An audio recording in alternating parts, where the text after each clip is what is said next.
ये कहानी सिर्फ एक शिप की नहीं थी। ये कहानी है घमंड, सपनों और मौत की। समुद्र के बीच एक ऐसी शिप जो दुनिया की सोच से भी ज्यादा बड़ी थी। उसका नाम था आरएमएस टाइटैनिक। 1900 का दौर था जब दुनिया टेक्नोलॉजी का नया भगवान बना रही थी। तब उस पर ज्यादा ही भरोसा करने लगी थी। दो कंपनियों के बीच में जंग चल रही थी। व्हाइट स्टार लाइन और कुनार्ड लाइन में सबसे बड़ी शिप बनने की रेस चल रही थी। यही जन्म लेता है टाइटैनिक का सपना। व्हाइट स्टार लाइन कंपनी ने सोचा, स्पीड नहीं, लग्जरी और साइज में जीतेंगे। टाइटैनिक को आम जगह पर नहीं बनाया गया था। टाइटैनिक को Harland and Wolff shipyard, Belfast Ireland में बनाया गया था। 1909 में टाइटैनिक का कंस्ट्रक्शन शुरू हुआ। हजारों मजदूर दिन रात लगे रहे। लगभग 15,000 लोगों का एक ही मिशन था कि टाइटैनिक का कंस्ट्रक्शन जल्द से जल्द पूरा हो। टाइटैनिक कितना बड़ा था, आप उसका अंदाज उसके साइज से लगा सकते हो। टाइटैनिक 269 मीटर लंबा और 50 मीटर से भी ज्यादा ऊंचा था। ये सिर्फ एक शिप नहीं थी, ये पूरी की पूरी फ्लोटिंग सिटी थी। टाइटैनिक में 29 बॉयलर और 3 मैसिव इंजन लगे थे। इसका दिल स्टीम से धड़कता था। लोगों ने टाइटैनिक को अनसिंकेबल शिप कहा। ये एक शब्द जो बाद में बददुआ बन गया। टाइटैनिक में 16 वाटर टाइट कंपार्टमेंट थे, पर सेफ्टी पूरी नहीं थी, क्योंकि वाइस्टर लाइन कंपनी का मानना था कि हमारा जहाज अनसिंकेबल है। ये उनकी सबसे बड़ी गलतफहमी थी।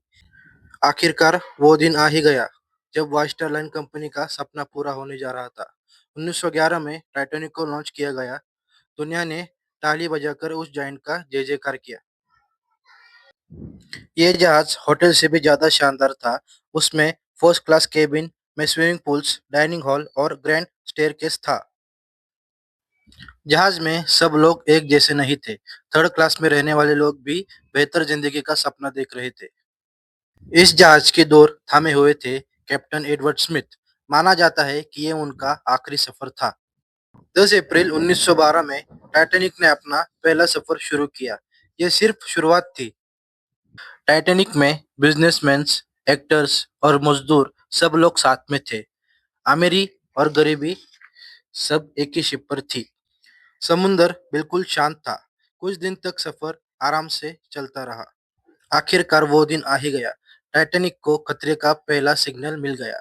रेडियो ऑपरेटर्स को आइसबर्ग वार्निंग्स लगातार मिल रही थी। फिर भी टाइटैनिक की स्पीड कम नहीं की गई। टाइटैनिक अपनी मंजिल की तरफ फुल स्पीड पर चल रहा था। आखिरकार वो घड़ी आ ही गई। 14 अप्रैल 1912 की खौफनाक रात। दो बंदे कड़कड़ाती ठंडी में लुकआउट पॉइंट पर खड़े थे। उन्होंने सामने आइसबर्ग देखा। उनके सामने मौत खड़ी थी। उन्होंने फौरन कैप्टन को चेतावनी दी कि जहाज आइसबर्ग से टकराने वाला है। कैप्टन को जल्द ही अंदाज हो गया कि अब कुछ नहीं हो सकता। जहाज आइसबर्ग से टकराने वाला है। टाइटैनिक की आइसबर्ग से जाकर टक्कर हुई। बस एक झटके में ही टाइटैनिक की 6 कंपार्टमेंट्स में पानी भर गया। इंजीनियर्स ने बताया शिप डूब जाएगी। जो शिप अनसिंकेबल कहा जाती थी, वो सिर्फ 2 घंटे की मेहमान रह गई थी। पैसेंजर्स घबरा गए थे। हर जगह खौफ का माहौल था। औरतों और बच्चों को लाइफ बोट में पहले बिठाया गया। कई यात्रियों को अभी भी ऐसा लग रहा था कि ये शिप कभी नहीं डूबेगी।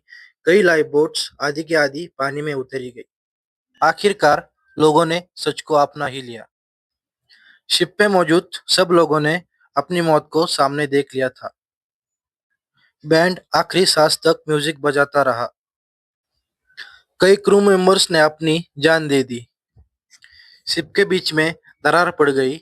इसकी वजह से शिप का इलेक्ट्रिकल सिस्टम खराब हो गया। शिप धीरे धीरे सीधी खड़ी होने लगी।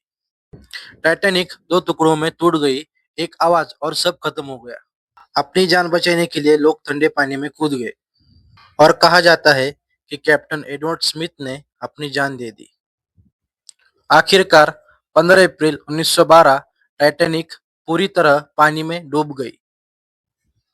कारपेथिया शिप रेस्क्यू के लिए आई तब तक बहुत देर हो चुकी थी। उस रात 1,500 से भी ज्यादा लोग मर गए। सिर्फ 700 लोग बच पाए। न्यूज ने दुनिया को हिला दिया। इस पर इन्वेस्टिगेशन कमेटी बिठाई गई, इंक्वायरी शुरू हुई। आखिरकार सवाल यही बचता है कि उस रात गलती किसकी थी?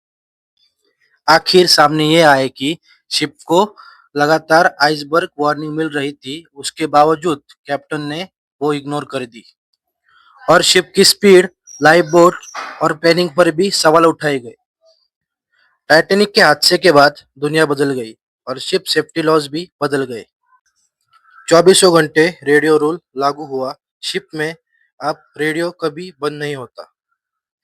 शिप का मलबा सालों तक नहीं मिला। टाइटैनिक गायब हो चुकी थी। आखिरकार 73 साल बाद 1985 में शिप का मलबा मिला। आखिर समुद्र की गहराइयों में वो दर्दनाक यादें और सबूत मिले। उसके बाद टाइटैनिक पर बहुत सारी मूवीज और बुक्स लिखी गई। इस बात से ये पता चलता है कि इंसान नेचर से बड़ा नहीं। इस बात से ये पता चलता है कि प्रकृति हमेशा ताकतवर है। सेफ्टी सबसे पहले।